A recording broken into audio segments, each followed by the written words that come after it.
Eu coloquei alguns pontos, né, eu queria compartilhar aqui com vocês, né, que a gente colocou com relação a como é que tá esses nossos processos de trabalho hoje, dentro da área hospitalar, né, e aí vai envolver a questão do faturamento, a questão da controladoria dentro dessas unidades, a questão dos nossos processos de trabalho.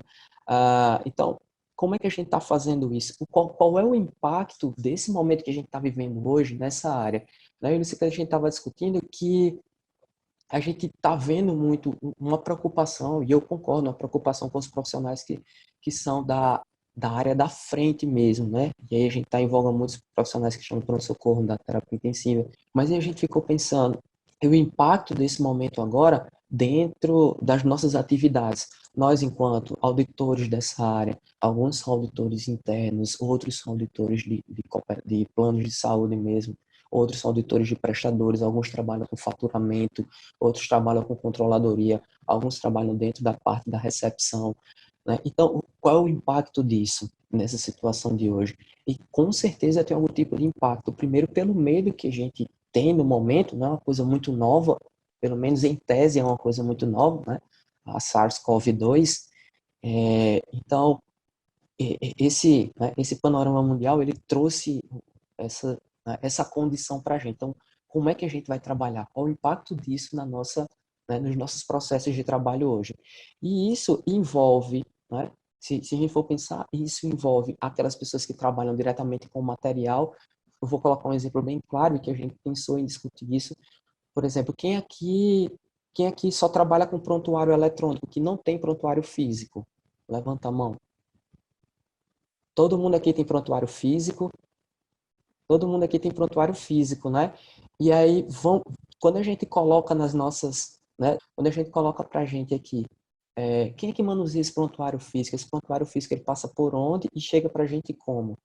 Né? E a gente ficou pensando, como é que é isso? Porque a gente já vê diversas publicações, está começando a surgir algumas publicações com relação ao Covid, né? O Covid-19, mas são publicações recentes ainda, então a gente ainda não tem uma realidade muito, muito consolidada sobre esse vírus. Por exemplo, a gente não tem os estudos sobre sobrevivência de superfície, mas foram estudos que foram iniciais, foram estudos primários.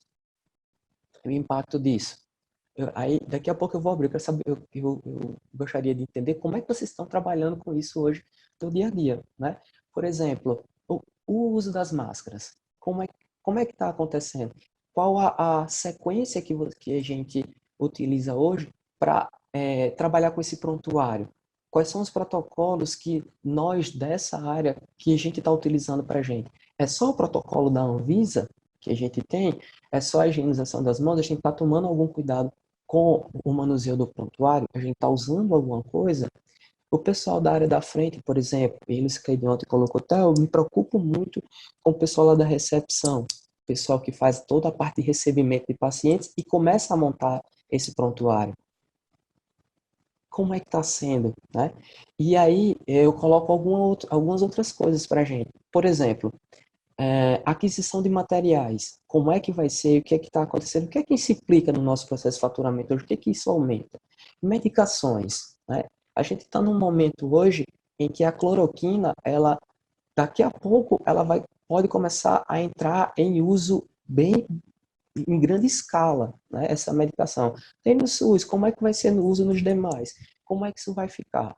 Né? Porque a cloroquina ela ainda está em estudos. Né? A gente viu que saiu uma nota do Ministério da Saúde que ela poderá ser usada como uma medicação adjuvante. Ela não é o foco principal de atuação no Covid-19, mas a gente já tem estudos com relação a isso.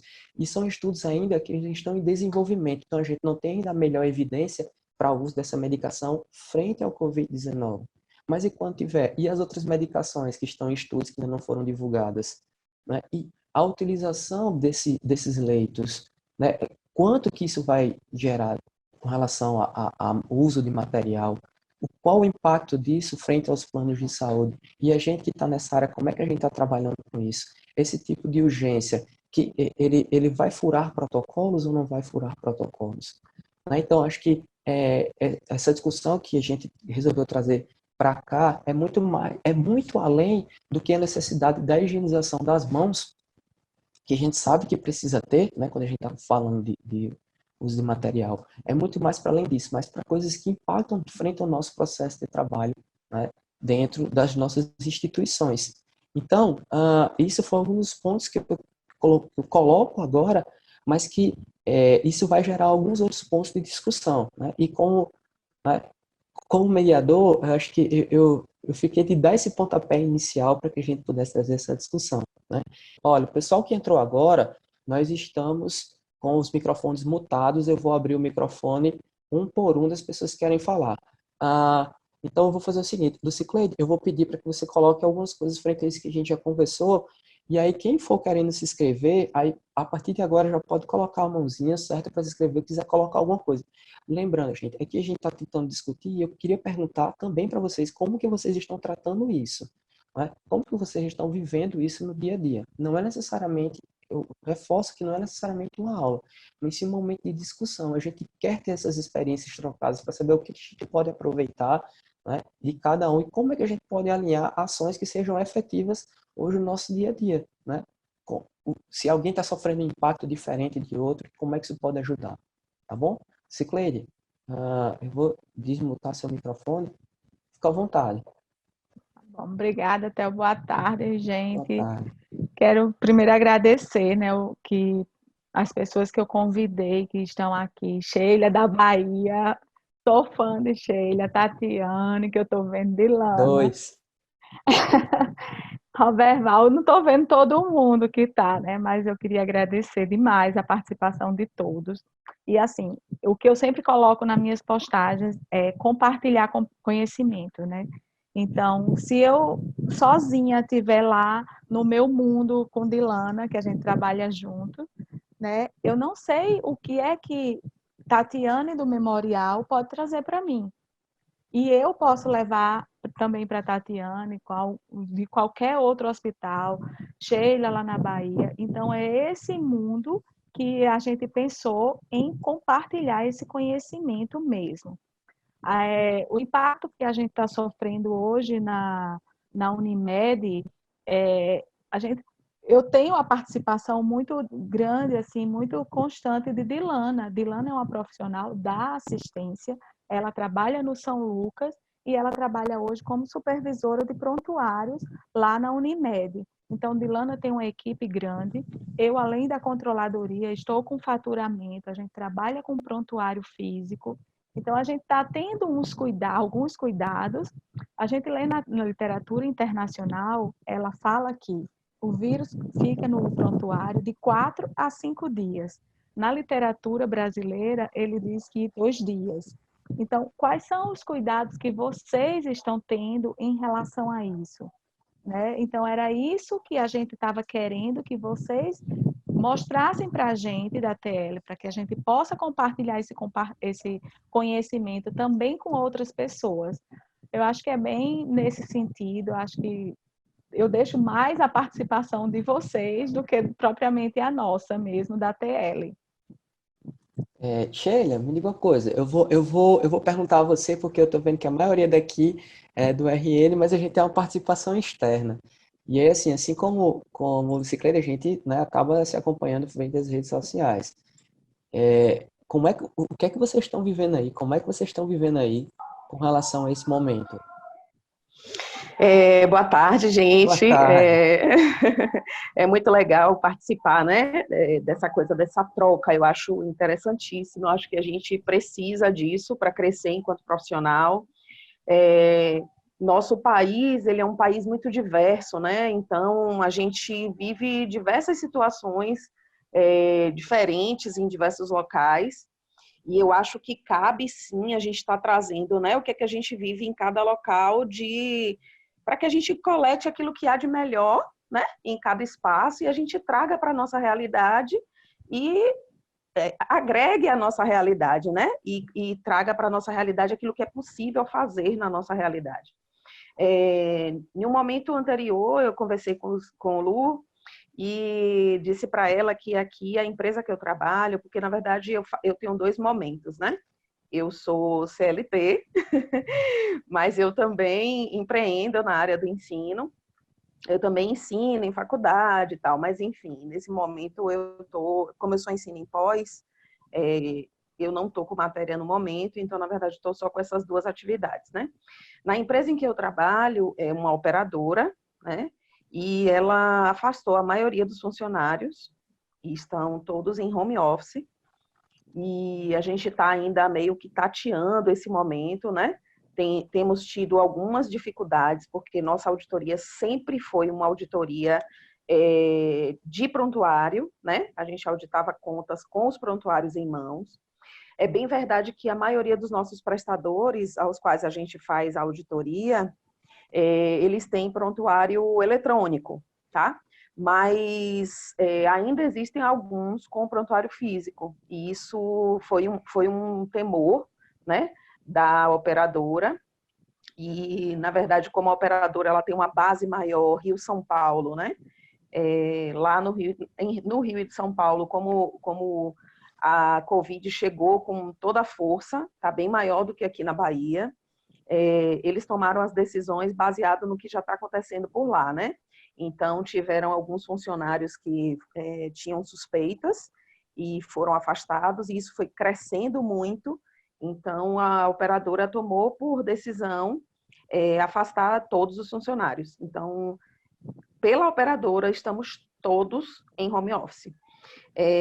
Na área do ensino, né, a gente tem tentado, como a gente está fazendo aqui agora, fazer teleaulas, né, por vídeo,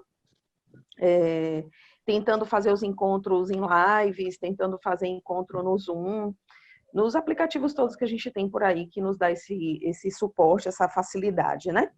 Então, a gente está aqui nesse momento. Agora, eu também tenho conhecimento de que alguns prestadores aqui, eu acho que a situação do prestador é uma situação mais complicada do que da operadora, né? O prestador está lá produzindo o material, né? E a gente, enquanto profissional de saúde, a gente tem que olhar para esse material como um material contaminado, né? Para que a gente possa tomar as melhores atitudes, né? Então, a gente olha para esse material como um material contaminado, e como a gente aborda esse material? Como eu pego num prontuário?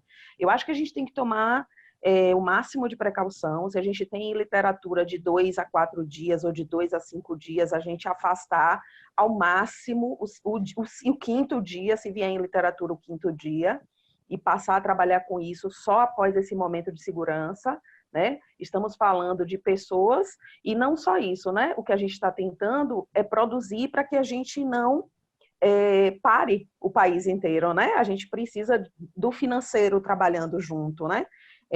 Já diziam algumas pessoas, né? Não preciso citar nomes que todo mundo tem acompanhado nas notícias, se não formos atacados pelo vírus, seremos atacados pela fome, né? A gente sabe que o nosso país é um país realmente de população bem baixamente atendida no setor financeiro, e a gente precisa estar produzindo para que a gente movimente a economia e continue existindo e sobrevivendo. Então, eu acho que cabe para a gente, profissional de saúde, tomar esses cuidados máximos e fazer a abordagem do prontuário, possivelmente com luva, se for possível, mexer em um único prontuário. Se for para 2, 3, 4 prontuários, tentar ir visualizando junto ao setor de CCIH do hospital, que eu acho que é um suporte legal para a gente. Tentar buscar ao máximo, né, os companheiros que a gente tem no próprio prestador, no próprio trabalho, e ir trazendo essas contribuições. Eu acho que é super válido. Lucicleide, alguém aqui quer colocar alguma experiência um pouco diferente do que Sheila colocou? Eu pergunto isso porque assim, eu acho que Sheila, eu acho que deve ter acontecido isso lá. Eu não sei se Lucicleide também deve corroborar com isso. O que a gente tem hoje de geral com relação a essas ações que a gente precisa ter, né, na Vamos produção? escutar a experiência de Tati, que está no Cadê ela? memorial. Tá aqui? Vamos lá, Tati. Deixa eu abrir aqui seu microfone. Boa tarde, pessoal. Boa Me chamo tarde. Tatiane, sou do Hospital Memorial São Francisco. Então, na realidade, lá no hospital, nós estamos colocando algumas pessoas realmente em regime de home office. e estamos adotando o uso das luvas para manipulação do prontuário. Não é nada muito diferente do que a colega colocou. Além disso, nós aumentamos o número de dispensadores de álcool em gel pelo hospital inteiro e estamos fornecendo o álcool em gel para os funcionários. Eles levam o frasco e nós abastecemos individualmente. Então, Então, vocês trabalham com prontuário eletrônico, Tati? Prontuário eletrônico, mas nós ainda temos o físico por causa das operadoras, porque é muito mais fácil para auditar, então eles ainda não aderiram à questão do prontuário somente eletrônico, né? Uhum. É isso, cada pessoa tem na sua bancadinha o álcool em gel, e aí, quando vai de um prontuário para outro, retira a luva, passa o álcool, e é o que a gente está fazendo, está adotando de medida. Deixa eu perguntar uma coisa. Com relação às superfícies, a gente está entrando nessa parte bem técnica de higienização, mas daqui a pouco a gente entra para o faturar mesmo. Mas assim, com relação às superfícies, e aí já que a gente trabalha com material físico e tudo, quem está lá ainda está utilizando também a questão da higienização de superfícies, porque ficou muito evidente que a gente ainda está trabalhando com muito prontuário. Prontuário a gente põe em cima da mesa, põe para outro lugar, move ele para um lado para o outro, né? E assim, existe essa questão da higienização de superfície? Chegou alguma coisa? O pessoal está se atentando com relação a higienizar a superfície? Porque eu chego, peguei meu prontuário, coloquei aqui, terminei, coloquei do outro lado, tirei as luvas e tudo. E aí depois eu estou pensando em fazer essa higienização dessas superfícies. Então, isso também está fazendo parte do protocolo de manuseio de prontuários da gente, porque a gente tinha um protocolo de receber o prontuário e começar a trabalhar nele. Aí agora a gente adiciona, põe os nossos EPIs, é como se a gente fosse, a gente está manuseando o prontuário como se o prontuário fosse a pessoa, né? Pela primeira vez, acho que a gente está vendo o prontuário como uma pessoa, né? Então, a gente põe as luvas, alguns de vocês acredito que estão usando máscaras também para o manuseio, que é outra questão de discussão, né? Mas estamos utilizando máscara, bota a luva, bota a máscara, pega aquele material e a gente está manuseando. E aí depois a gente está higienizando a superfície. Será que esse protocolo entrou no nosso dia a dia? É uma pergunta que eu estou fazendo. E tipo assim, na experiência de vocês aqui, vocês estão fazendo esse tipo de higienização de superfície? Abra o microfone de Dilana que ela vai falar sobre isso, que a gente está tomando todos esses cuidados lá. Oi, boa tarde, eu sou Dilana. Eu sou supervisora de auditoria de prontuários lá do Hospital da Unimed. Nós estamos tendo bastante cuidado com isso. A gente orientou aos secretários de posto, porque o nosso prontuário físico, a gente tem o eletrônico e tem o físico, e quando a gente recebe o físico é por malote. Então, todos os prontuários com suspeita de Covid, a gente pediu para eles identificarem, para facilitar o nosso trabalho. Os profissionais estão usando luva, tem álcool gel na bancada deles, e eles também manipulam esse prontuário de máscara. A gente está tendo bastante cuidado com isso.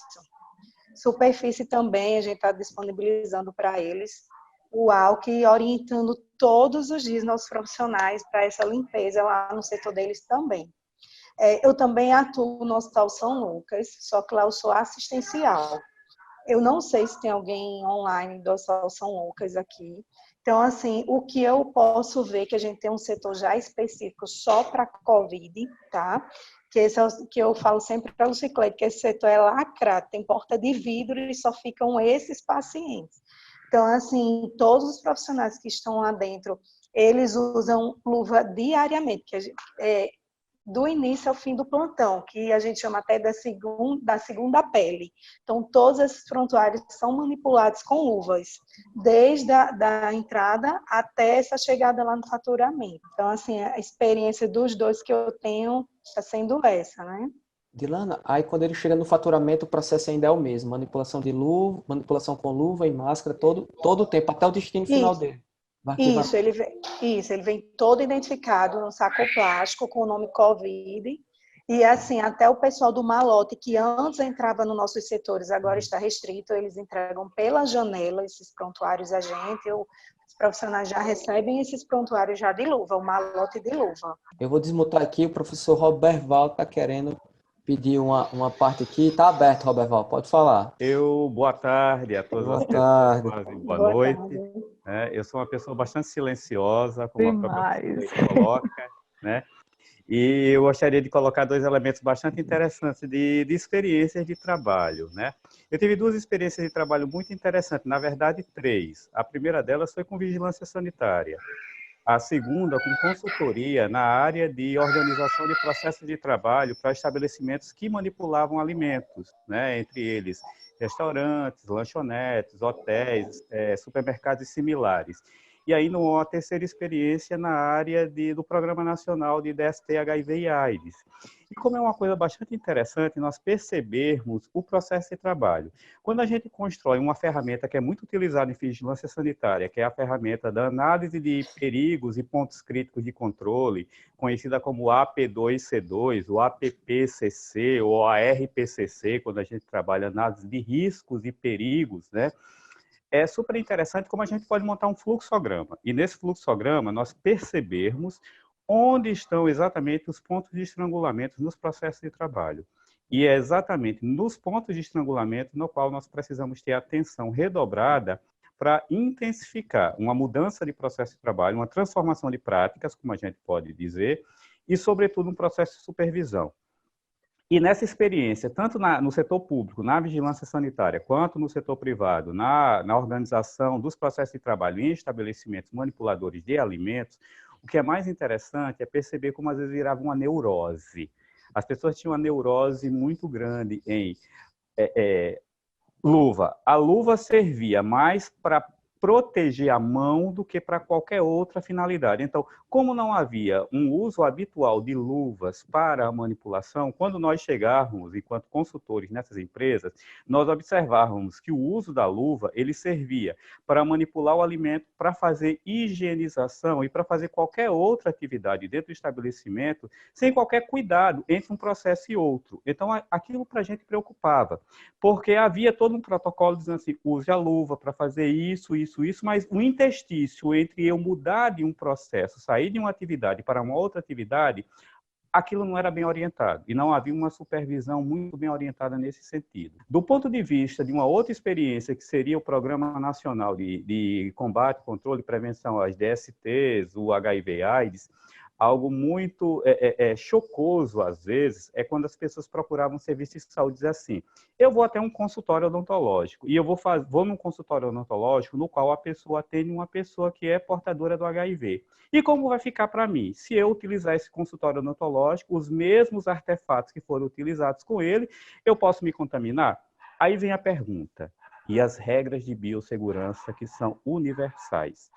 Como ocorre o cumprimento dessas normas e como isso é monitorado dentro das organizações. Então, é bastante plausível que hoje nós vivemos uma situação contingencial em função do coronavírus, como pode ser para quaisquer outros agentes transmissores ou causadores de doença ou quaisquer outros agravos. Porém, é preciso que nós nos organizemos, sobretudo num processo de educação permanente que passa exatamente por uma reorientação dos processos, uma mudança de práticas, mas, sobretudo, por um processo de acompanhamento, de supervisão, de tutoria, né? E uma verdadeira seria um processo onde a gente pudesse fazer um acompanhamento muito mais frequente, muito mais contínuo, para evitar, inclusive, essa neurose. E no meio dessa neurose, a gente acabar cometendo mais desacertos do que necessariamente atitudes corretas. Legal. E aí, Roberval, e quem você acha que poderia fazer esse acompanhamento ajudando o pessoal lá dentro do hospital, já que a gente tem a área de frente, né? Mas aí a gente tem o pessoal que está nessa, né, na parte administrativa que a gente está conversando aqui, né? Então, na sua experiência, eu sei que você teve experiência desde a cólera, né? Isso. Até aqui. Ele teve experiência desde a cólera, trabalhou com a porque ele é cólera. Não foi a de 1850, eu quero deixar claro isso, certo? Mas aí, nesse caso, você acha que esse acompanhamento é somente institucional ou outras instituições maiores devem estar trabalhando nesse Olha, tipo? algo muito interessante durante o período da epidemia de cólera, aqui no ano de 1991, e é bastante interessante colocar isso aqui, lembrar que a epidemia de cólera ela durou de uma forma mais, vamos dizer assim, intensa no nosso país entre 1991 e 1996. Então, é preciso colocar. Nós tivemos 5 anos na verdade, de pandemia de cólera. Às vezes a gente diz assim, não, 91 foi o ano da cólera. Não, ela chegou em 91 e ela permaneceu até 98, mais ou menos, com uma intensidade bastante, uma frequência muito grande no número de casos, porém ela teve uma diminuição logo após. Eu não quero nem tentar fazer estimativas com relação à Covid-19, como isso poderia acontecer conosco, e não ser apenas o ano de 2020, mas nós estamos vivendo, vamos dizer assim, o pico do aparecimento de um novo tipo de agente causador de doenças. E algo que foi super interessante foi o processo de construção de uma força-tarefa para que isso pudesse, para que as medidas de prevenção e controle pudessem acontecer. Nós tivemos uma confluência entre vigilância sanitária. Então, os técnicos de vigilância sanitária eram qualificados para fazer um acompanhamento muito mais, menos aquela vigilância que a gente chama piso, parede e teto, mas uma vigilância sanitária que fosse um caráter pedagógico e orientativo em relação à transformação dos processos de trabalho nas organizações. E pela primeira vez, acredito que eu vi o que a gente chama hoje de vigilância em saúde, né? Ou vigilância da saúde, como alguns teóricos, como Carmen Fontes Teixeira, Jair Nilson Paim,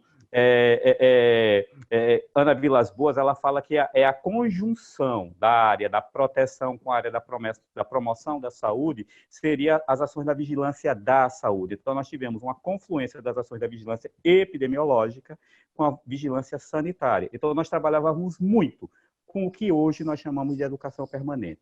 Então, a educação permanente era aquele processo no qual nós íamos até as organizações, não de uma forma fiscalizatória, não de uma forma de ter um agendamento de calendário de inspeções sanitárias, mas aquilo ali era exatamente um cronograma no qual era feito um processo de instrução, de orientação para a força de trabalho, de como agir diante daquele momento de contingência. E algo que era muito interessante também era como essas organizações elas se abriam para isso, elas ofereciam os espaços, né, os seus espaços organizacionais para que pudesse acontecer esse tipo de mudança. Então, era um processo, na verdade, de dialogia.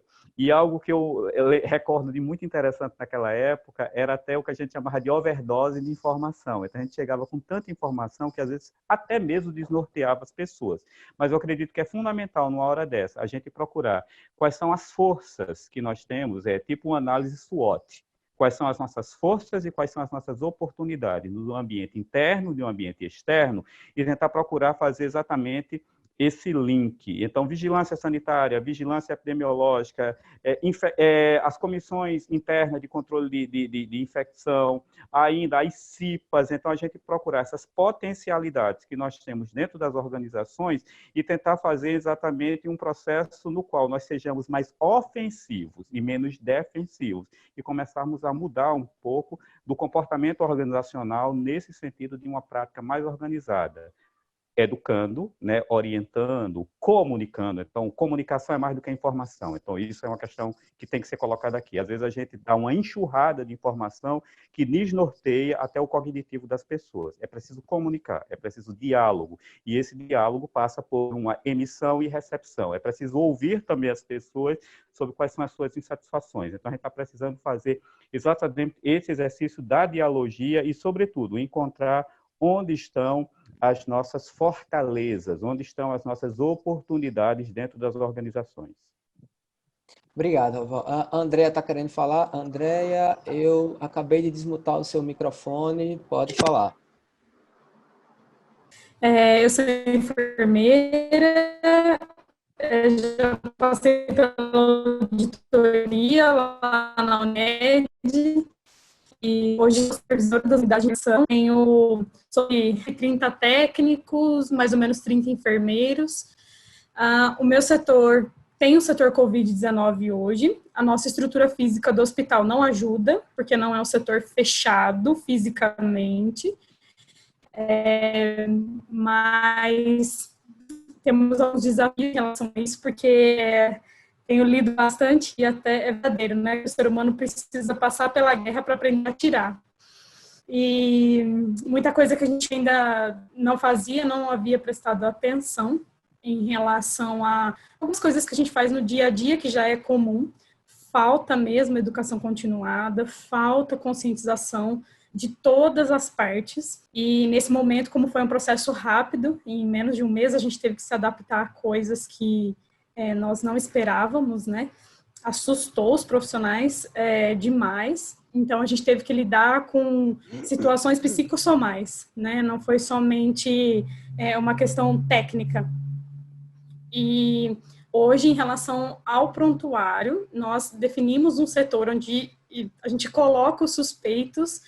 Temos apenas um caso confirmado e ele já nem está mais no hospital, já foi para casa, está tudo bem. E os demais são suspeitos. A gente está tentando tratar todos os pacientes do HU como suspeito.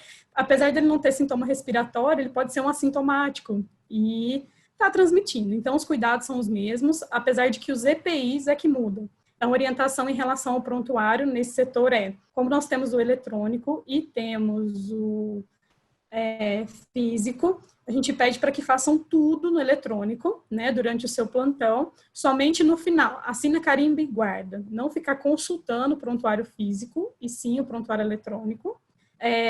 O secretário de posto, né, que fica sob vigilância da Dilana, a gente está, todos os treinamentos que faz com eles também, lá dentro do HU. A gente pede para ninguém ficar entrando e saindo daquele setor, somente quem está atendendo pouso no local, toma banho lá, come lá, faz tudo lá para não ficar andando dentro do hospital. A gente até pensou em, de repente, tirar o prontuário físico, mas nós não temos ainda a certificação eletrônica. Tá para sair, ia sair inclusive agora em março, mas travou esse processo por conta das outras coisas do corona. E a gente intensificou a higienização das mãos, uso de EPIs. Até a gente teve um aumento absurdo pelo uso comum, em uma semana, consumir 2.500 máscaras a mais do que a gente consumia antes, só no meu setor, né? Então, a gente começou a racionalizar, faz kitzinhos para os profissionais, entrega no início do plantão e ele tem que cuidar daquele kitzinho dele. Senão a gente não vai conseguir, tanto que as compras estão muito difíceis, né, e tudo mais. A higiene de superfície a gente está fazendo com produto, a cada 3 horas, essa é a orientação para os profissionais. Então, bancada, teclado, mouse, telefone, tela de computador, tudo é feito a cada 3 horas com um produto chamado Surfic, que é como se fosse o SurfaSafe também, é um produto muito bom. A CME dilui e entrega para a gente. E é um pano descartável também que a gente faz. E a pessoa da higienização fica somente naquele setor, não sai de lá. Tudo que é utilizado lá é descartável. Prato, garfo, tudo descartável. E eu acho que em relação à parte mais técnica da coisa, é isso. Tem as outras milhares de coisas, né, que a gente vai descobrindo aos pouquinhos desse nosso novo vírus, e os protocolos eles mudam um pouco de uma unidade para outra. Então no PSI é totalmente diferente o que acontece lá, o que acontece na UTI também é diferente da unidade de internação pelo perfil do paciente. Então, os pacientes que a gente tem na unidade de internação, nenhum usando respirador, a gente proibiu coisas que gerem aerossóis, como nebulizações e coisas do tipo. Então, a gente está focando em ajustar, até porque a gente tem poucos casos até então está dando tempo de fazer protocolo.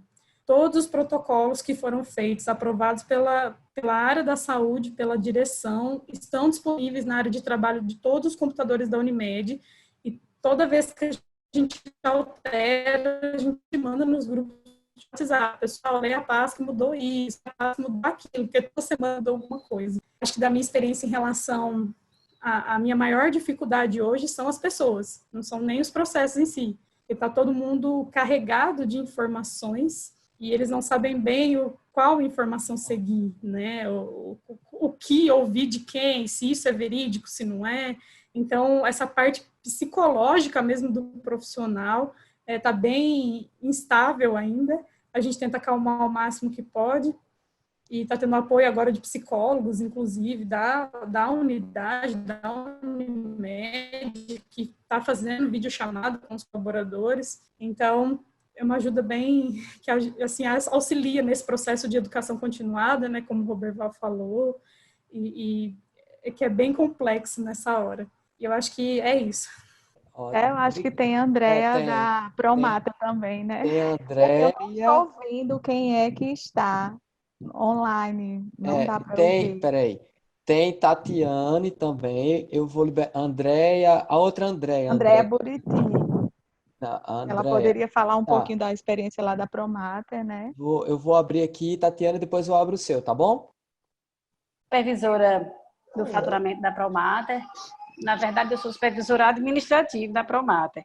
Mas a Jussi Kelly, que é a supervisora de faturamento, está de licença maternidade. E aí eu já cheguei no faturamento com esse presente do Covid. Nós fizemos uma série de mudanças porque os nossos funcionários eles tinham muito acesso ao hospital. Apesar da gente trabalhar numa casa ao lado do hospital, tinha muitos processos que envolviam lá. Então, assim, só explicando no geral. Do PS, a gente tinha um funcionário que entrava no hospital todos os dias pela manhã e no início da tarde para recolher os prontuários do PS. A gente já tirou isso, né? O controlador de fluxo nosso, que é uma espécie de maqueiro, normalmente nos outros hospitais que chamam, eles que estão trazendo esse prontuário. E aí, assim, a gente não está limpando todos os prontuários, mas quando ele vem, a gente passa por cima o álcool. É muito papel, né? Só que também a gente teve uma queda considerável no número de atendimentos do PS. A gente fazia cerca de 400 atendimentos. Antes do Covid, a gente estava no processo de arbovirose, a gente estava fazendo 500 atendimentos e a gente está fazendo 100 atendimentos. Porque todos os nossos atendimentos estão sendo com suspeitas, né? Aí a gente tem também as burocratas que ficam no posto com as contas dos pacientes internados. Elas também têm acesso à casa administrativa. A gente também bloqueou isso. E aí só o controlador do fluxo também que traz esses prontuários para o hospital. Aí esses, sim, a gente tem um cuidado maior, porque praticamente todos são suspeitas, né? Então a gente passa o álcool nas contas. Os funcionários estão trabalhando com luva. Também compramos aqueles rolos de papel filme. A gente passa no teclado, todo mundo cobra o teclado de manhã e no final da tarde a gente tira. Outra coisa que tem 2 semanas que nós fizemos, estamos trabalhando em escala de revezamento. Nós somos 20 numa sala só, daí não dava para trabalhar com todo mundo. Então a gente fez agora uma turma A, turma B, e a gente está trabalhando dia sim, dia não.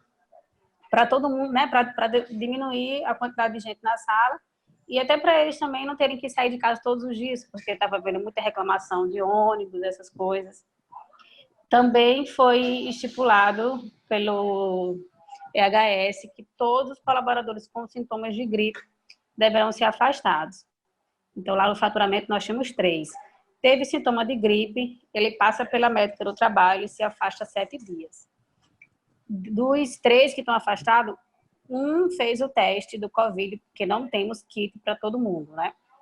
E aí ela só pode retornar quando o resultado dela sair. Estava até para sair hoje, não sei se saiu. E os outros que não fizeram o teste, eles também têm que passar pela médica para ela ver se evoluiu ou não. Mas assim, teve sintoma de gripe, a gente já está afastando. E aquela mesma coisa que todo mundo está fazendo, né? Álcool em gel, máscara. É uma situação bem difícil, porque o pessoal fica muito assustado. Eu, particularmente, assim, não tenho medo, mas, assim, por ironia do destino, meu filho é um suspeito de Covid. É por isso que eu entrei um pouco atrasada também na reunião, porque eu estava também com ele na urgência, mas não tem teste para todo mundo. Então, assim, nós somos muito vulneráveis. Eu, particularmente, entrei na UTI para pegar a solicitação na semana que teve esse estouro, e aí sem nenhuma preparação, sem nenhum EPI, né? Porque também a gente também está tendo dificuldades com EPI. Mas, assim, o home care, o home office, foi disponibilizado para a gente, porém não deu certo, porque faturamento trabalha com prontuário. Então, não tem como a gente disponibilizar o home office e as contas ir para casa do pessoal, porque acaba que os prontuários são contaminados. Então, eles iam levar o vírus para dentro da casa deles. Por isso que a gente fez essa adaptação para a escala dia sim, dia não. Muitos funcionários do hospital, do administrativo, estão de home office. Porém, o pessoal do faturamento, não. Pronto, Tatiane. Tatiane vai falar e depois eu pergunto se alguém quer. Janeide chegou, daqui a pouco a gente pede para a Janeide falar um pouquinho. Pronto, Oi, Tatiane. pessoal. Para quem entrou agora, eu sou Tatiane, gerente de operações do Hospital Memorial. E, na realidade, só corroborando um pouquinho com o que minhas colegas já comentaram, nós tivemos também uma diminuição na unidade de emergência, no número de atendimentos, como também tivemos uma queda de faturamento por causa da diminuição do número de cirurgias. E eu acho que essa é uma realidade de todos os hospitais aqui em Natal nesse momento. Nós estamos esperando que o número de pacientes com Covid aumente, como a expectativa, assim, na realidade, no país e no mundo. Mas, enquanto isso, acho que todos os faturamentos estão sofrendo um pouquinho com essa questão cirúrgica, né? E, assim, a gente sabe que como as pessoas não estão saindo de casa, acontecem menos acidentes, acabam adoecendo menos de todas as outras coisas. Então, a nossa realidade hoje, que é um hospital essencialmente cirúrgico, de retaguarda do Valfredo, porque nós não podemos deixar de atender essas urgências, mas praticamente sem demanda letiva. E aí, em relação aos protocolos, realmente eles são mutáveis. A cada dia que passa, a CCI nos orienta em relação a alguma coisa que saiu do Ministério da Saúde, ou em relação a alguma coisa que a CESAP orienta, a CECI. E aí nós vamos ajustando e adequando. Mas acho que a nossa dificuldade maior é em relação aos prestadores. Como eles estão em outros hospitais e outras unidades assistenciais, acaba que eles não sabem muito o que seguir, qual fluxo seguir, qual protocolo seguir, o que usa de EPI. E aí nós damos a orientação para os nossos colaboradores de acordo com os nossos protocolos, e aí às vezes eles vêm e quebram aquela sequência que a gente já está conseguindo implementar. E a outra coisa que eu queria colocar para vocês é em relação, eu acho que vocês souberam, nós tivemos sim caso confirmado lá no hospital, inclusive internamentos no andar na UTI não tivemos ainda, estamos com um caso suspeito, mas ainda não chegou o resultado do exame. E aí nós percebemos que a equipe sim fica alarmada. Por mais que nós tentemos trabalhar com serenidade, passar aquela tranquilidade necessária para que todo mundo vivencie esse momento, né? Nós que estamos na gestão. Mas nós percebemos que não tem como. No caso, quando eles precisam ter contato, eles ficam com aquela coisa aflorada mesmo, aquele medo natural, né? Não só por eles, mas como a colega falou, pela família, porque acaba que a gente não consegue isolar a família, a gente se expõe e acaba expondo os nossos, não tem como. Certo? Era isso. Obrigada. Tá, valeu. Janeide, você quer falar um pouquinho, não quer? Quer, eu tô sentindo que você quer falar. Desculpa aí, cheguei atrasada, tá? Mas a minha realidade não é diferente da de vocês, das pessoas que eu ouvi, Andréa, não é diferente. Lá no Hospital do Coração nós temos uma UTI, vocês estão me ouvindo? Uhum. Nós temos uma UTI, tá? Só para os pacientes do corona. E lá a gente tem uma divisão da área suja e área limpa. Então, os nossos prontuários, eles não são movimentados na área suja, é totalmente eletrônico nessa ala. E o pessoal que está na ala limpa não tem contato com o pessoal que está na assistência na ala suja, né? Assim como eles denominaram o nome, né? A ala contaminada, vamos falar assim. E deixa eu me apresentar, desculpa aí, já fui logo falando do assunto, né? Eu sou enfermeira, sou responsável pelo setor de faturamento lá do hospital. E a realidade nossa também não é diferente da de vocês. Tem algumas observações que eu anotei aqui que acabou que a gente fez algumas mudanças, como, por exemplo, lá o nosso prontuário do pronto-socorro, o burocrata só leva para o faturamento depois de 24 horas.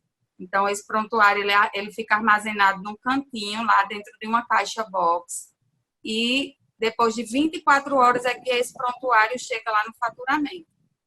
No início foi meio que complicado, porque a primeira semana gerou pânico em todo mundo, ninguém queria pegar nos prontuários e ficava aquilo, eu vou me contaminar, isso e aquilo.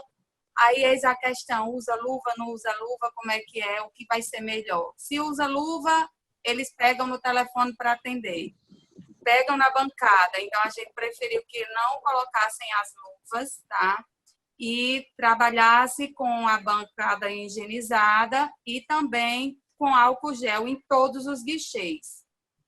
O álcool 70 ele vai estar lá em todos os guichês e é disponibilizado também máscaras, tanto pela manhã como à tarde. Então, a gente distribui as máscaras, mesmo sabendo aí que há um problema sério dos EPIs, né, que a gente está acabando aí e não encontra no mercado, mas são medidas que a gente precisa tomar. Então, a luva foi uma das coisas que nós tiramos, porque viu que realmente não estava dando certo. Na hora de tirar a luva, eles se contaminavam. Se fosse para tirar da forma correta, eles não tiravam da forma correta. E aí, normalmente, queriam usar novamente aquele par de luva. Então, assim, foi meio que um transtorno. E foi realmente, psicologicamente, foi muito complicado nos primeiros dias. Quando as pessoas pensavam em espirrar, porque eu estou preocupada, que eu não quero ficar, e gerou-se um pânico que eu vi a hora ficar quase com 3 pessoas no setor. Mas eu acredito que isso foi normal, em todos os lugares aconteceu isso, né? E aí também a gente criou uma rotina de quando o funcionário ele apresenta algum tipo de alergia ou gripe, a gente já trata, manda para a médica do trabalho e ela afasta. E lá, diferente dos outros, nós não mudamos o horário permanece o mesmo. Inclusive, Lucilene conhece, nosso faturamento ele é bem amplo. O que é que eu fiz foi colocar as pessoas, tentar colocar em guichês separados. E aí está dando certo. 2 semanas depois desse início aí, desse surto, dessa pandemia mesmo, as pessoas estão mais tranquilas. Elas estão conseguindo trabalhar mais tranquilas. E aí a gente tem também aí normativas que falam sobre o papel, né? Que fica 4 dias, um fala que fica 5 dias, e aí a gente fica nessa loucura de não ter a certeza do que é realmente devido. E é isso, minha realidade não é diferente da de vocês. Se eu for falar, vou repetir tudo que já foi falado aí. É um prazer conhecer vocês. Eu não estou conseguindo enxergar todo mundo. Agora só estou enxergando Lucicleide e Theo. Eu não consigo ver as outras pessoas. Do ladinho, ou depende. Você pode escolher a forma de visualização, Janeide, aí consegue ver os quadradinhos todinho, aí vê todo mundo. Pois eu não estou conseguindo, ainda não cheguei assim, não consigo enxergar todo mundo. Mas é um prazer, estou à disposição do que vocês precisarem para a gente trocar ideias, é sempre muito válido, né, quando a gente se reúne num grupo para falar, cada um com suas particularidades, mas eu acredito que com os mesmos problemas. É verdade. Eu acho que uma coisa que acho que foi alguém que falou, acho que foi a Andréia, não sei, do papel filme. Eu achei legal no teclado, porque tem condições de higienizar, né? Andréa Bernadelli. Eu acho que o bom desse compartilhamento de experiências é exatamente isso, porque Janeide trouxe a questão da luva, né? Mas quando Janeide falou da questão da luva, falou da recepção, que eu me preocupo demais com o pessoal da recepção, eu converso muito com Dilana, eu disse como eu me preocupo com o pessoal que está lá na recepção, recebendo esse paciente que não sabe o que é que ele tem, né? Eu me preocupo demais mesmo, demais. O aplauso é enorme para quem está na assistência, mas eu acho que a gente tem que abrir o olho, o coração para essas pessoas que estão recebendo esses pacientes também. Até porque, Lucicleide, um hospital, uma assistência de saúde, ela não funciona, ela é essencialmente assistência ao paciente, mas para que ela funcione, para que a gente tenha insumos, para que aconteça as compras, para que tudo isso aconteça, existe toda uma outra parte, né?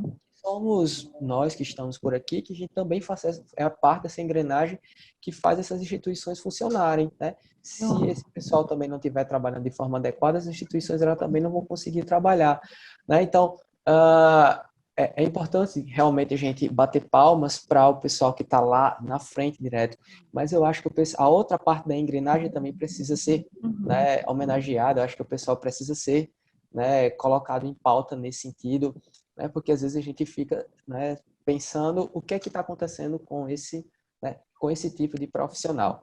Coisa que eu queria falar é em relação a Andréa Bernadelli e Andréa Buriti. né, que são os 2 hospitais que a gente tem maternidade. Maternidade não tem como parar. Eu queria depois que elas falassem alguma coisa sobre isso também. Sim, sim. Deixa eu abrir aqui para Roberval aqui, que ele pediu ele levantou a mãozinha dele aqui. Vai lá, Roberval. É uma preocupação que nós estamos tendo, especialmente nesse momento que vivemos, de confinamento, de isolamento, de quarentena, que é chamado de saúde mental das pessoas. Nós estamos num momento no qual nós temos todo um processo de transição para um novo que não era esperado. E a gente também não sabe o que é que vai acontecer, por quanto tempo esse processo de quarentena ele durará, por quanto tempo esse processo de isolamento. E outra coisa, nós não vamos encontrar os nossos espaços da mesma forma como eles eram antes da gente começar o processo de quarentena e isolamento. Então, é como se a gente estava conversando hoje com alguns colegas no Adurno Sindicato, e nós estávamos falando, inclusive, de nós mesmos. Como é que está a nossa saúde mental? Vou fazer até esse questionamento aqui para todos e todas que estão participando dessa videoconferência, desse videodebate. Como é que está a nossa saúde mental diante de tudo isso? Então, a gente entra num processo de neuroses, a gente entrou num processo de pânico, às vezes exacerbado por alguns aspectos, de temor em relação ao que a gente tem para diante. Então, é algo que é fundamental nós percebermos que as pessoas estão num processo de tensão muito forte. E é preciso que nós, ao mesmo tempo que a gente tem essa preocupação com biossegurança, com todo o processo de manipulação segura, saudável e tudo mais, mas que por trás de tudo isso existem pessoas, e são pessoas que estão profundamente enervadas, são pessoas que estão excessivamente sobrecarregadas, e agora é um processo de uma letalidade, de uma enxurrada, de uma overdose de informação. Você tem que mudar o seu procedimento, você tem que mudar o seu processo, mas que fundamentalmente ela exige de nós ser mais do que o que nós éramos. Então, nós não nos preparamos para isso que está acontecendo, e mais, não sabemos quando isso vai parar, como vai parar e como a gente vai encontrar os nossos espaços posteriores a isso. E mais, nós estamos numa curva ascendente não linear. É uma curva verdadeiramente exponencial. Nós não experimentamos ainda o número de casos. Infelizmente, né? Não é... Economista gosta de falar das coisas negativas, gosta de lembrar de situações sombrias. Eu não sou desse tipo de economista, eu já sou um dos mais otimistas, né? Procuro ser. Mas nós ainda vamos enfrentar o processo, vamos dizer assim, de ascendência dessa pandemia aqui dentro do nosso território. Então, é preciso que a gente perceba, desde já, que estamos lidando com pessoas, e as pessoas estão no limite das suas forças, e o que é que a gente pode fazer para quebrar um pouco esse processo da dureza que nós temos em relação aos cuidados, e tentar trabalhar algo que seja muito mais, num caráter mais, inclusive, humanitário. Tem um caráter epidemiológico, tem um caráter sanitário, tem um caráter social, tem um caráter econômico aí previsto, mas o aspecto humanitário é que a gente não pode perceber, né? Daí, Lucy Cleide, que viveu a gripe espanhola em 1918, ela vai poder falar isso muito mais, como foi a tensão de viver exatamente esses momentos nos quais nós, que somos ocidentais, temos um temor muito forte da terminalidade. Então, quando a gente fala de morte, quando a gente fala de interrupção da vida, a gente entra num contexto exatamente muito duro, e não é fácil lidar com isso.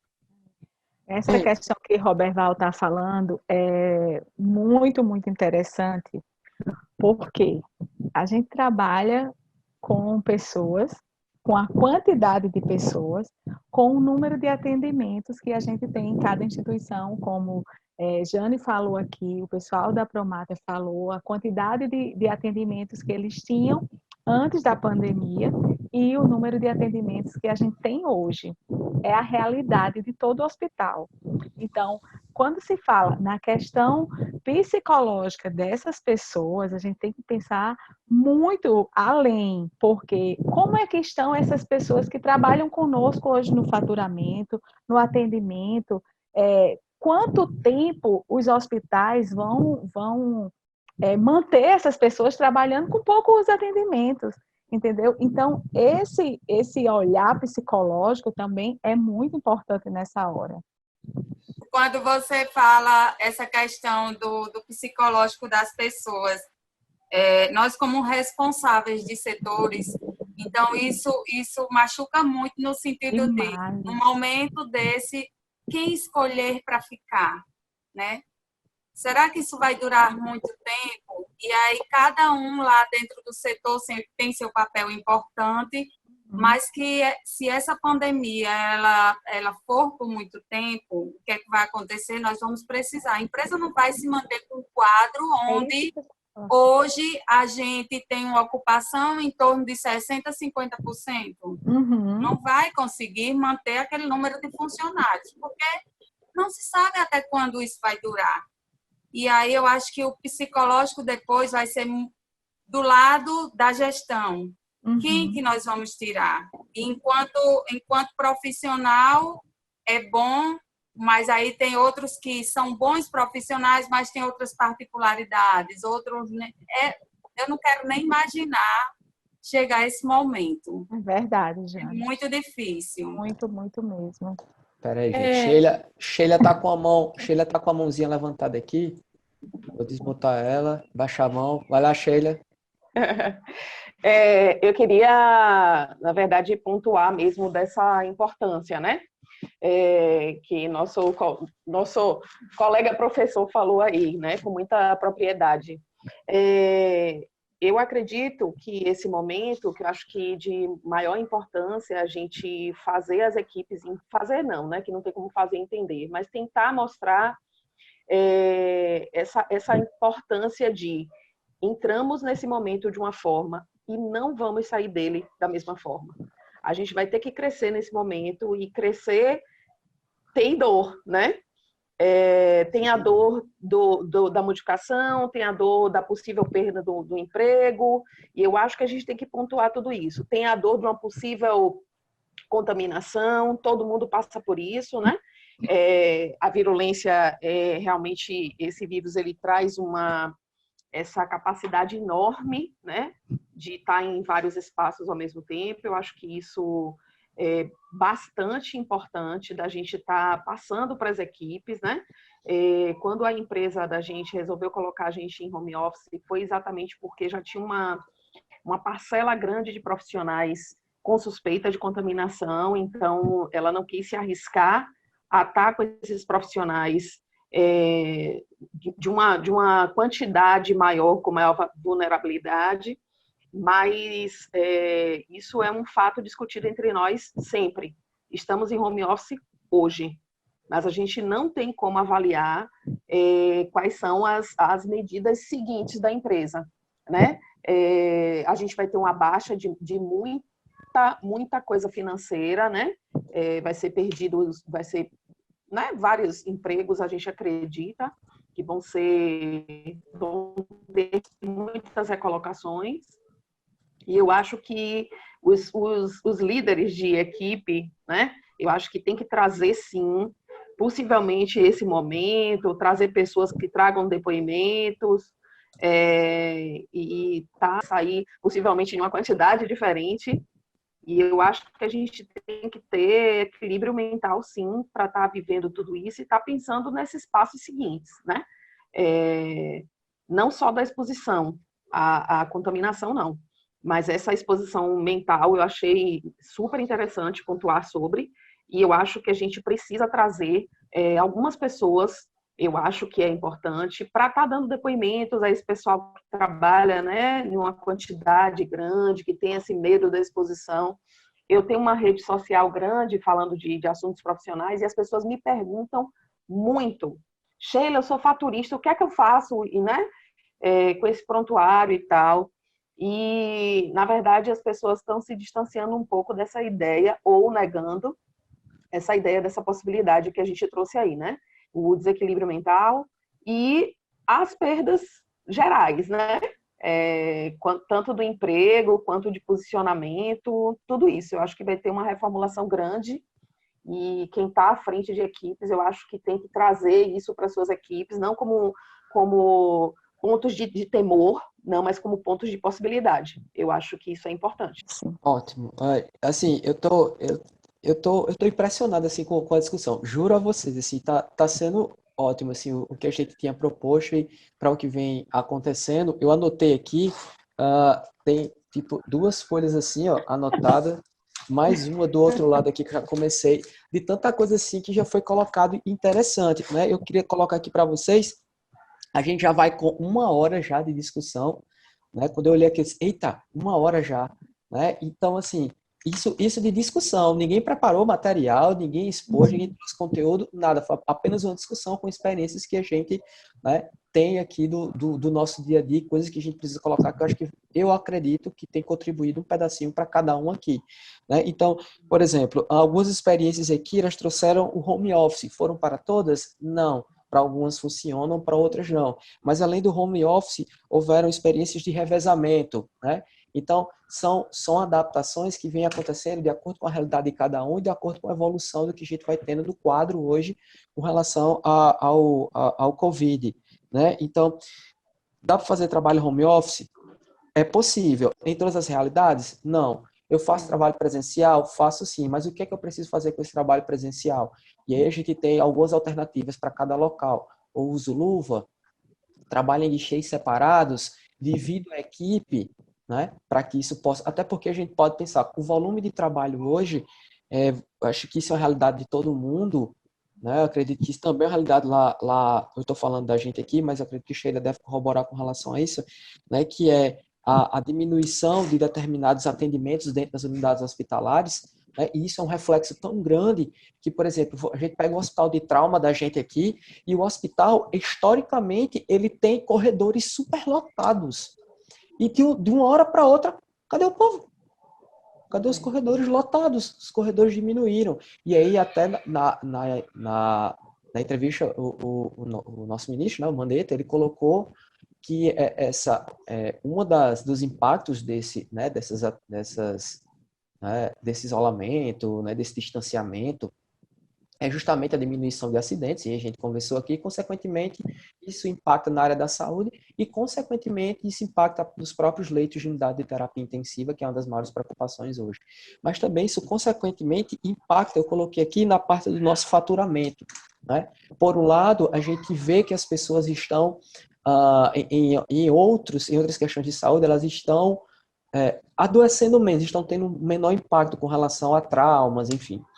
Mas isso dentro das unidades hospitalares, e vai pegar cirurgias, entre outras coisas que acontecem, isso vem diminuindo. E esse faturamento diminuindo, consequentemente, uma empresa ela diminui o que ela recebe. E com isso, qual é o impacto disso nos profissionais lá na frente? Qual que vai ser o impacto disso? Né? Algumas pessoas já vêm sofrendo antecipadamente com relação a isso. Como é que vai ficar meu espaço? Como é que eu vou ficar? O que vai acontecer comigo? Né? E isso gera muitas vezes angústia. E a gente tem aí entra a necessidade de trabalhar a questão psicológica, é a ansiedade. Hoje a gente está vivendo outras formas de ansiedade. Há pouco tempo a gente está vivendo a ansiedade do trabalho exagerado. Agora a gente está vivendo a ansiedade do adoecer e de ficar sem trabalho. Né? Do adoecer e de ficar sem trabalho, do ócio. Né? Então, esses impactos são os impactos que estão acontecendo. E a gente vai precisar trabalhar isso paulatinamente, gradativamente. É tudo muito novo, é novo para a gente também vai, né, precisar aprender a trabalhar isso de forma nova. Né? Então, esse consumo ele vai afetar o nosso dia a dia, né? Na forma como a gente vai adquirir recursos para nossas instituições e até como isso vai afetar o nosso ambiente e as nossas posições de trabalho. Algumas pessoas vão precisar se reinventar, né? As instituições vão precisar se reinventar com relação a isso e infelizmente, a gente vai passar por um tipo de sofrimento. E que foi colocado, crescer dói, né? E isso é uma frase que a gente coloca não importa onde a gente esteja, se a gente está sendo empresário, se a gente está estudando, enfim, crescer dói. Sempre tem algum tipo de sofrimento, e acho que é o período que a gente está passando, né? Neste momento. É isso. Então, isso foi colocado aqui, e aí, uma das coisas interessantes é sempre procurar aliar a outras instituições ou a outros setores que possam trazer algum tipo de resultado para a gente. Por exemplo, esse momento que a gente está fazendo é uma forma de se ajudar, mas se eu quero trazer medidas efetivas no caso da proteção de quem está trabalhando, né, então, por que não lançar mão dos órgãos externos de vigilância? Os órgãos da nossa própria instituição sempre estão lado a lado. Porque muitas vezes a gente trabalha na mesma instituição, mas a gente não se conversa. Fulano não conversa com cicrano. Então, por que não se aproximar nesse momento? Né? E aí foi colocado isso aqui. E a necessidade, mais do que nunca neste momento, que é a questão da educação continuada. O quanto a gente sempre falava de educação continuada, E hoje ela parece que não é um negócio que a gente está falando, parece que é mandatório, né? É mandatório. A gente tem protocolos, os protocolos estão sendo adaptados, pelo que eu vi aqui, os protocolos eles estão sendo adaptados. A questão é que nós não conseguimos seguir a adaptação do protocolo. Então, talvez isso esteja trazendo dificuldade para a gente, né? E aí, mais uma vez, reforça a necessidade de estar do lado profissional, tentando fazer com que ele siga o máximo possível desses protocolos, né? Então, mesmo assim, a gente sabe que o consumo desse material, ele aumenta, e aí como trabalhar o aumento do consumo desse material, que às vezes esse aumento, ele é muito mais do que esperado, porque o profissional, ele às vezes não sabe utilizar de forma adequada. E aí, como trabalhar isso? E algumas pessoas já colocaram aqui, entregar kits, né? Entregar kits de forma que esse profissional ele saiba utilizar, né, mais adequadamente e saiba consumir com mais prudência esse material, né? E aí, deixa eu ver o que mais que vinha aqui. Tem tanta coisa. A equipe alarmada, né? Isso ia acontecer, né? A equipe ia ficar alarmada com a chegada disso, né? Eu não sou tão antigo como o Robert Val, e o Robert Val disse Luciclede não sei o que estou dizendo, é Robert Val, né? Mas o período da H1N1, né? E aí, na época, eu era da linha de frente mesmo, e isso causou muito temor para a gente, né? E a gente ainda está com a equipe um pouco inflamada. E aí, como cuidar dessa inflamação, né? Desse alarme dessas pessoas? Eu acredito não ter outra alternativa a não ser estar o mais próximo possível, filtrar a informação e tentar fazer com que as pessoas enxerguem a informação da forma mais paulatina e mais adequada possível. É uma coisa que eu tinha pedido para falar, que eu acho que a gente poderia dar a oportunidade das duas Andréas falar em relação à maternidade. Se tem alguma coisa, algo diferente que eles estejam fazendo em relação a isso. Deixa eu desmutar. Andréa? Sim. Eu fiquei curiosa em relação à maternidade. Você pode falar alguma coisa para a gente? Sim, com certeza. Só colocar uma coisa que eu acho que, de repente, as instituições poderiam adotar, que eu achei bem interessante lá no HU.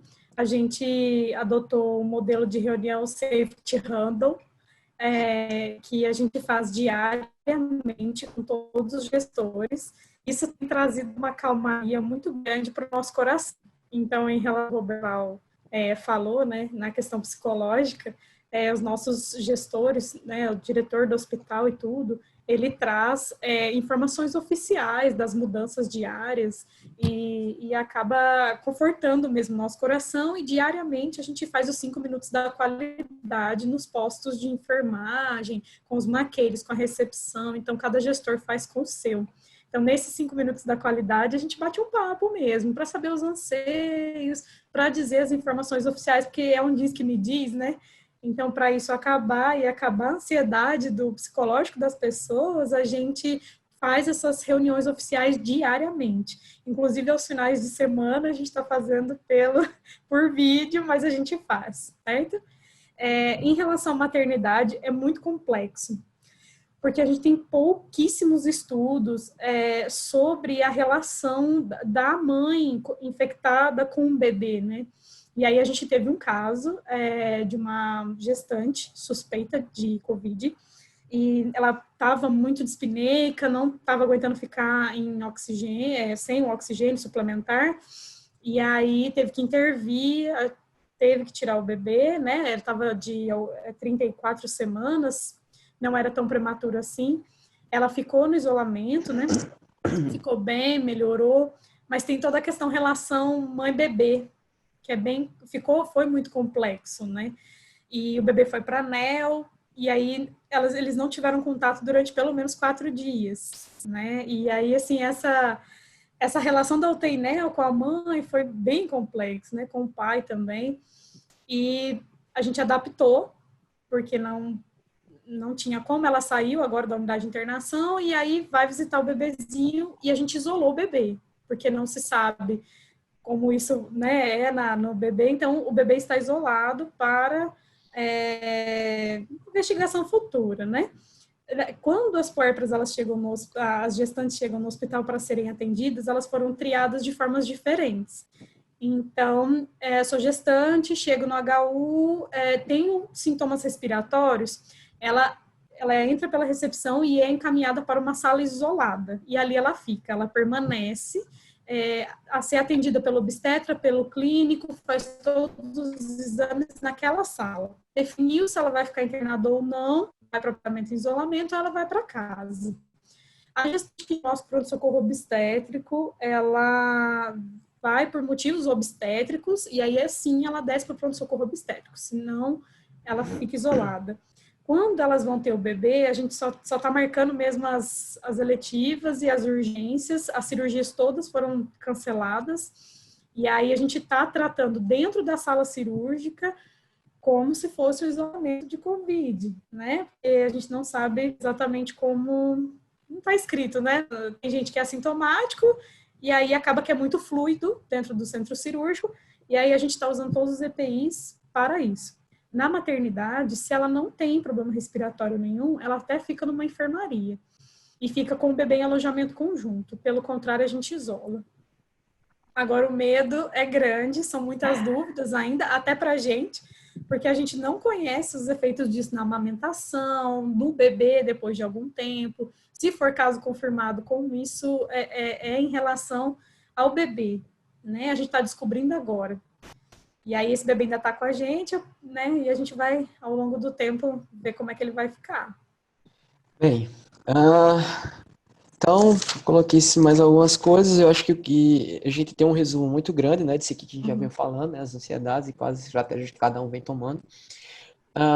Eu acredito que isso tenha contribuído bastante, né, experiências gerais aqui entre cada um, e aí no momento que a gente for seguindo nossas atividades, de amanhã para depois, né, eu acho que vai surgindo mais algumas ideias, e a gente vai adaptando as experiências que a gente teve aqui. A pergunta que eu tenho é: alguém quer colocar ainda mais alguma coisa? Quer trazer mais algum ponto de discussão? Na verdade, né, eu gostaria exatamente era de louvar a iniciativa. Eu acredito que esse é um momento muito particular que nós estamos vivendo, é um refreamento muito grande. Acho que a gente está vivendo uma intensidade muito forte de ações, de sensações, de incertezas, né? Como estão sendo colocadas aqui, muitas incertezas. E também até mesmo uma enxurrada de lives. Acho que todo dia eu tenho na minha agenda umas 3 lives para poder trabalhar.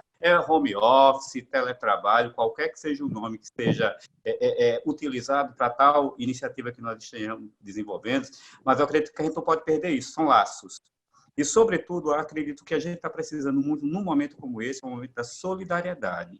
E nós estamos percebendo como isso está acontecendo no mundo. Por exemplo, no âmbito da aquisição de equipamentos hospitalares, a gente está vendo uma corrida desenfreada para a compra de equipamentos, nos quais uma determinada nação passa adiante da outra, compra todos os equipamentos, em detrimento de deixar outra nação desassistida desse aspecto. Então, é um recurso de aprendizado, né? Que nós, até numa perspectiva bastante espiritualizada, nós estamos passando por um momento de aprendizado e de maturidade, inclusive num momento como esse. E se não tivermos essa possibilidade de sermos solidários, né? Da gente conseguir abrir o espaço para a escuta do outro, da outra, de perceber as suas dores, suas insuficiências, suas necessidades, a gente não vai evoluir. Então, é a perspectiva humanitária que é fundamental numa hora dessa.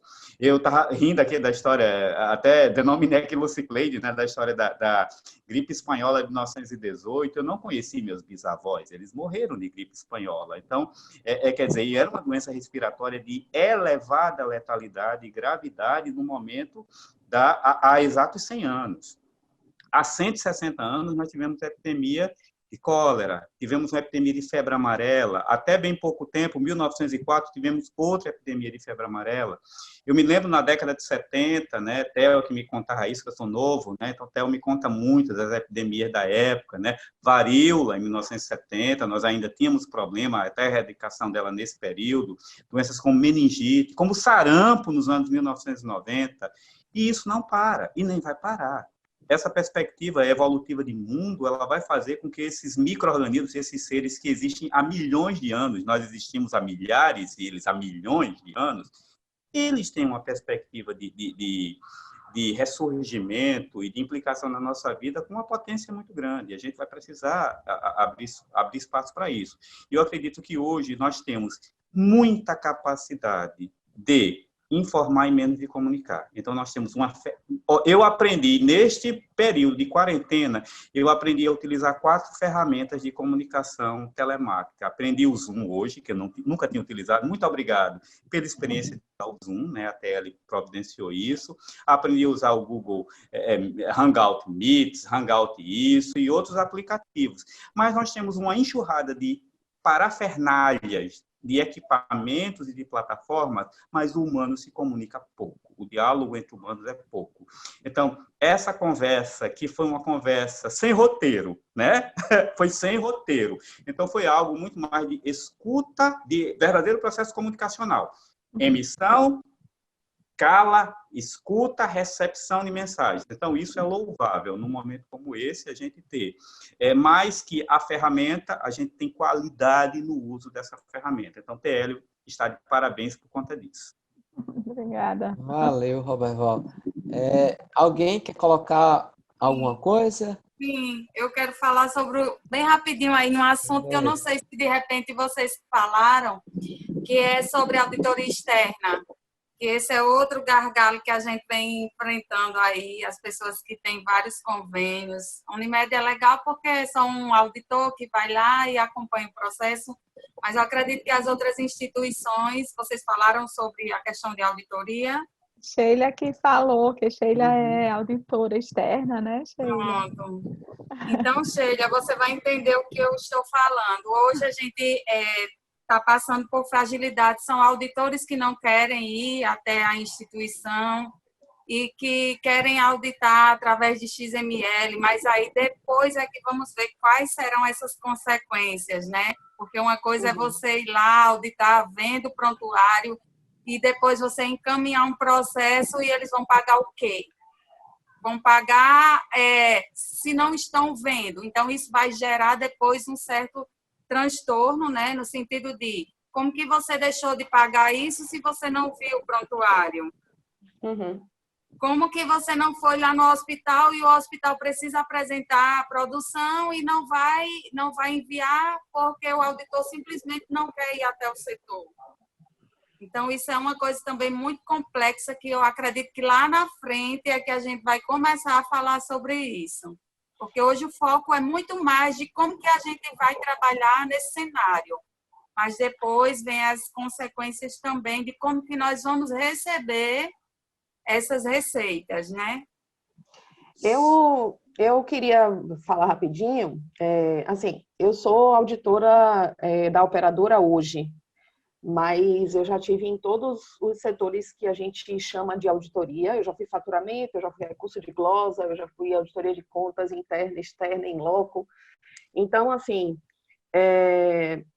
eu acredito que nesse momento, assim como na vida da gente, a gente está tendo que adaptar várias coisas, né? Sim. Então, o faturamento e o pagamento também vão ter que ser adaptáveis, né? Vão ter que se adaptar. Eu acredito que nesse momento cabe você que é do prestador entrar em contato com essas operadoras que vão lá, né, que precisam do seu serviço. Eu costumo afirmar que uma é a galinha dos ovos de ouro do outro, né? Eu brinco assim. Então, assim, nós nos precisamos. Eu preciso que o prestador faça o serviço para mim e o prestador precisa que eu pague para ele, né? Eu, enquanto operadora. Você já tem um histórico de todas as suas operadoras, né? A menos que você tenha alguma que tenha começado a você prestar serviço por agora. Mas se assim não for, você tem o histórico delas, né? Você fatura X e o nível de glosa é Y. Eu acho que isso cabe você fazer esse levantamento de 3, 6 meses e pontuar para essa operadora: olha, você não está tendo auditor para mandar aqui, eu vou mandar meu faturamento, mas eu só... a palavra certa não é essa, mas eu vou utilizar aqui agora, né? E filtrem, por favor. E nós acataremos a sua glosa no montante parecido com tudo aquilo que a gente já tinha vivido antes, daquele histórico que a gente já tem. Eu acho que isso cabe no momento, eu acho que é interessante para o momento. Aquelas operadoras que tiverem dificuldade de enviar auditores para, né, fazer a auditoria dos seus prontuários, ou que não quiserem, eu acho que é facultativo, eu acho que é oportuno, cada um tem que saber o que é bom para si, mas dizer à operadora, no momento em que você estava aqui fazendo uma auditoria em loco, eu tinha um faturamento contigo de tanto e a sua média de glosa era essa, então mais do que isso não é cabível, né? A menos que você realmente mande o seu auditor para cá e ele comprove que nesse momento o nível de glosa é maior do que de toda a história que a gente já tem anteriormente. Eu acho que isso cabe. Eu não sei se Francis tinha conversado comigo essa semana sobre isso. Ela dizendo que estava trabalhando em home office há alguns dias, mas ela teria que voltar para a Unimed, que Francis trabalha lá na sede 1. Então, se ela tivesse, seria muito bom para ela poder falar da parte dela, né? Mas é muito complicada essa questão da auditoria externa. Lá a gente ainda está, mesmo o pessoal bastante preocupado, como o Jane disse, o pessoal não quer ir, não quer pegar em prontuário, mas Sim. a gente trabalha só com um plano, como o Jane está falando. Uhum. Né? Então, vamos dizer que é diferente do Jane, de Tatiane, que trabalha no Memorial, da outra Andréa, que trabalha na Promate, que trabalha com vários planos. Uhum. Eu acho que cabe, né, você colocar setor comercial com setor comercial e tentar fazer essa coisa, né, desse levantamento. Olha, o nosso histórico é esse, nosso faturamento é nesse nível, nossa glosa é nesse nível aqui, e eu acho que a gente pode manter isso. Se não tem como enviar os auditores, não tem como ter déficit para algum dos lados, né? Porque os lados têm que andar equilibrados. É o que eu Principalmente acredito. nesse momento, né? Sim, sim. Até porque nós ainda vamos ter aí uma longa trajetória, né, para trabalhar sem papel. O correto era a transmissão do TIS, né, a troca de informação, ela já ser pontuada lá, as glosas. E hoje em dia, cada vez mais vai diminuir, que é a questão de pacotes, né, que a gente tem, processos de pacotes, negociações. Mas, mesmo assim, diante desse cenário de pacotes, eu ainda não vejo o auditor muito seguro em auditar apenas pelo processo do TIS, né? Da transmissão, da troca de informação. Eu ainda não vejo. Eu tive notícias de alguns hospitais que, até sem fazer propaganda, mas falando o nome do sistema, estão tentando fazer auditoria em home office, né? O pessoal de operadora está tentando fazer auditoria pelo home office, acessando o TASI de casa. Então, tem alguns sistemas que têm essa possibilidade também. Eu não sei se é o seu caso, se você tem sistema, acho que você disse que ainda tem prontuário físico, né? Mas eu acredito que a gente tem que sentar e elaborar coisas, né? Colocar setor comercial com setor comercial, já orientado pelo pessoal da produção, que somos nós, né? Que é quem sabe mesmo como lidar com a situação, eu acredito. Mas eu acho que sentando para conversar, eu acho que tudo dá jeito. É um momento muito novo para todo mundo, né? Eu estou vivendo esses dois momentos. Um horário, eu estou indo para o trabalho, né? Eu estou no grupo de risco, que eu tenho um problema autoimune, e aí eu estou trabalhando um horário lá no hospital e o outro horário eu trabalho em casa. Então, assim, eu estou vivendo os dois momentos, né? E eu confesso para você que trabalhar com faturamento é diferente você estar à distância. Realmente você tem que estar junto, não tem como. Sim, sim. Mas é um momento especial, né? É um momento especial, eu acho que cabe em considerações especiais. Mas aí a gente vai adaptando e trabalhando da melhor maneira possível. Verdade, verdade. Sairemos melhores dessa, não tenhamos dúvidas. Com certeza. Lu, eu queria fazer uma pergunta, uma coisa bem rápida. Passa. Bem rápida. Temos bastante serviços aqui representados, né? Vocês já conseguiram perceber algum tipo de mudança em relação à política institucional de vocês para redimensionamento de leitos? Por exemplo, às vezes a gente tem leitos de obstetrícia, tem leitos pediátricos. Já está sendo conversado algo nesse plano de redimensionamento de leitos?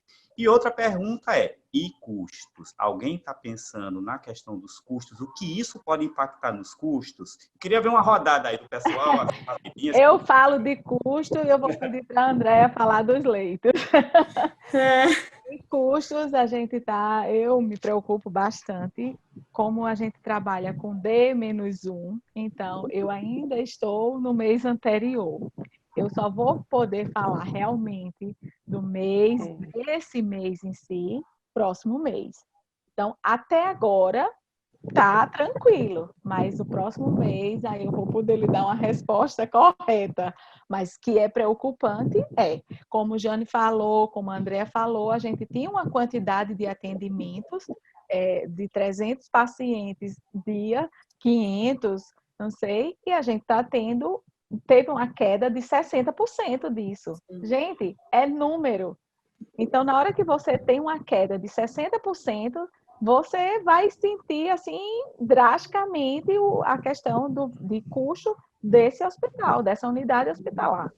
Né? Não tem como a gente dizer, não, a gente não vai ter. Lógico que vai ter. Agora, como a gente trabalha nesse sentido, a gente só vai ter esse resultado a partir do próximo mês. Eu vou até adentrar essa questão dos custos, que com certeza vai subir, porque a gente praticamente não dobrou, mas aumentou bem o quadro de colaboradores. Por esse momento, foi até assim, procura colaborador onde tiver e vamos contratar. E a questão, falei, né, das 2.500 máscaras em uma semana, desse aumento, né, foi a primeira semana que veio o boom do Covid, né, então teve esse aumento bem drástico, mas agora a gente está controlando essa questão. E em relação aos leitos, sim, a gente está com uma ocupação baixíssima, né, até porque as pessoas não estão procurando os prontos-socorros somente para, né, suspeitos de respiratórios e graves mesmo. E aí a gente já aumentou 25 leitos de UTI, que a gente não tinha esses leitos, a gente tinha fechado um pronto-socorro adulto, e esse pronto-socorro adulto virou leito de UTI, completamente.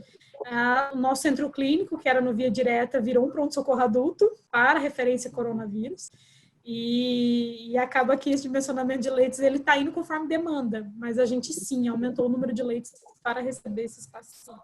Em relação a custo também, tem a questão de que, além dessa admissão de funcionários, a gente teve também, está tendo o problema de compra de material com um número superior ao que a gente comprava, né? E, Lu, também tem outro detalhe. Os nossos pacotes, eles não foram feitos com essa quantidade de insumos que está sendo utilizado. Exatamente. E aí, o paciente do COVID, ele é um paciente que ele tem um gasto muito grande de insumos, entendeu?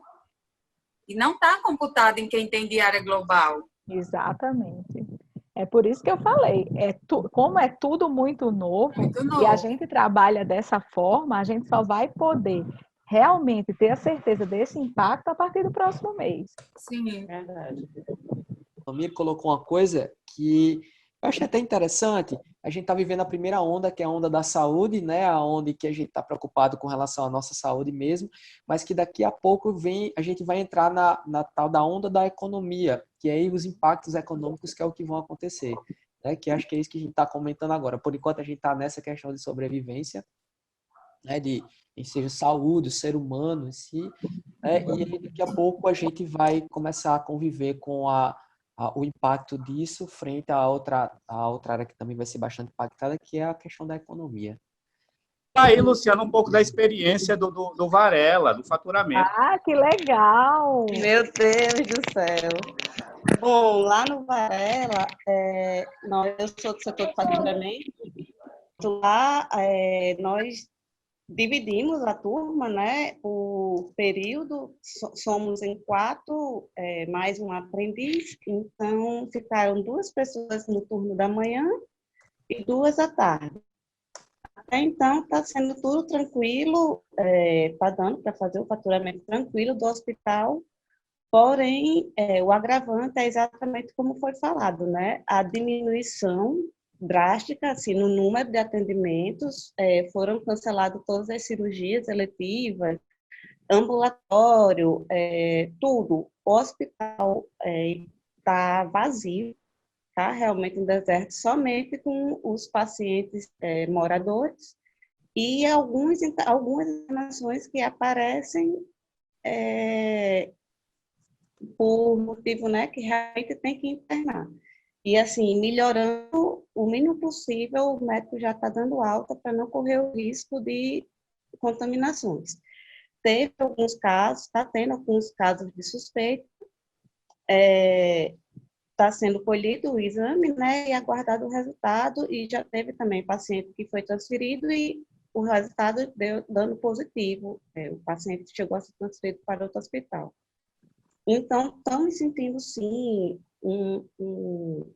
essa diferença na quantidade de internação, e com certeza isso vai impactar no nosso faturamento esse mês agora, né? Que já estamos pensando como vai ser daqui para frente, vai ser baixíssimo. A gente nota que é a mesma preocupação, né, de todos.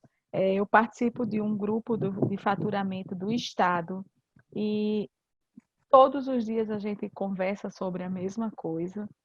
É uma preocupação mesmo, o pessoal está trabalhando, não tem como a gente de faturamento trabalhar totalmente em home office. Jane falou nisso, Jane começou a trabalhar home office e em alguns momentos tem que ir no hospital. Lá a gente também optou pela questão do 12 por 36, dia sim, dia não, para que a gente não tivesse todo mundo junto. A preocupação foi essa, realmente. Então, está tranquilo, a baixa do hospital fez dar essa oportunidade da gente trabalhar dessa forma, sem estar preocupado de conta atrasada, e a questão do prontuário, a gente está deixando esses 2 dias lá parado, está vindo sinalizado, está vindo em saco. Então, todos os cuidados que a gente pode ter com os nossos colaboradores, a gente está tendo. Gente, então, assim, eu acho que a gente vai encerrar por aqui, né? Para a gente já não chegar mais na instabilidade, a gente está com bastante chuva aqui, isso pode chegar a complicar um pouco. E mais uma vez eu agradeço demais, né? A gente vai deixar, como eu falei, a gente vai deixar o vídeo. Tem poucas pessoas, vamos dar oportunidade das pessoas falarem. Quem não falou. Aí a gente vai disponibilizar o vídeo, né? Para que o pessoal possa ver. A gente vai tentar formalizar isso em forma de um texto, de algo específico, que a gente possa publicar e deixar disponível. E assim, alguém quer colocar mais alguma coisa? O Cicleide abre aqui, para se alguém quiser colocar, acho que algumas pessoas já agradeceram e tudo, mas fique à vontade nesses segundinhos finais para que, né, quiser colocar mais alguma coisa. Tá bom. Tudo tranquilo? Sheila. Roberval também. Pode falar, Sheila. Eu queria agradecer mesmo, né? Como eu escrevi lá no chat, eu achei um momento muito rico, especial. Eu acho que disso cabe sim, inclusive esse texto que você fez aí, Théo, foi bem interessante, né? Eu acho que cabe a gente descrever isso. Eu que ensino, eu fico super ligada assim, nessas coisas, porque eu acho que quanto mais orientação a gente fornece, melhor a gente tem, muito mais retorno a gente tem, né, positivo. Então, eu queria agradecer o convite, queria agradecer a participação, conhecer vocês, porque daqui eu só conhecia a Lu, né, e achei excelente o encontro, e estou disponível aí, se quiserem a gente continuar. Eu vi que teve aí uma sugestão de 2, 3, né, episódios. Vamos continuar. Obrigada, Sheila. Vamos sim. Tchau, Espera aí, Roberval. Pronto. Então, a situação da gente ter as nossas leituras, né? Além da gente ter a versão 2, a versão 3 dos nossos próximos episódios, mas a gente vê o que a gente pode coletar em termos de informação adicional. Eu estava pesquisando aqui, né? Sites super interessantes que estão falando sobre o momento da crise, para empresas, né? Então, por exemplo, como as empresas se redesenharem, renegociarem suas dívidas, procurarem trabalhar o que a gente acabou de falar, a perspectiva do crédito. A gente vai precisar de uma linha de crédito. A receita vai diminuir, isso já foi comentado aqui. Então, a gente vai ter que rediscutir crédito, rediscutir dívidas com bancos. Então, tem site super interessante que eu gostaria de deixar aqui. O Sebrae está disponibilizando um espaço de conversa exatamente nesse aspecto para falar, e aí, empresas, o que é que vocês podem fazer? O seu redesenho, suas replanilhas, como é que você pode fazer isso, né? Tem o site algumas secretarias, como a Secretaria de Saúde de São Paulo, né, a Secretaria de Planejamento de São Paulo, ela deixa aqui algumas informações para a gente, né, tem até o decálogo, né, os 10 mandamentos do Covid, da crise financeira em tempo de Covid, como é que a empresa pode se redesenhar. Então, tem esses sites interessantes que a gente pode visitar, às vezes o Dr. Marvin, né, que dá aquelas dicas interessantes para a gente poder trabalhar, para a gente ter alguma leitura adicional, né, porque infelizmente, a gente tem muito fake por aí afora. Então, a gente precisa escapar um pouco e passar um filtro nisso e procurar as áreas especializadas, né, para começar a trabalhar, a gente se preparar, né? O incerto está dado, mas a gente tem que se preparar antes disso numa atitude mais ofensiva. Acho que passou a época de ser defensivo, a gente tem que ir para a ofensiva agora e saber trabalhar nesse aspecto.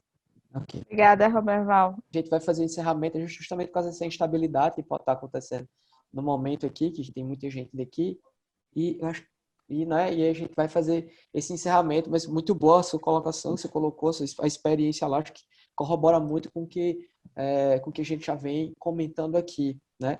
E é uma preocupação geral, acho que a gente precisa sempre estar mantendo em contato aí, se alguém tiver uma boa ideia, passou para o outro e formar uma rede de informação que a gente possa se ajudar. Foi um prazer conhecer vocês. Muito obrigado mesmo. Jane, beijo. Beijo. Tchau. Tchau. Prazer.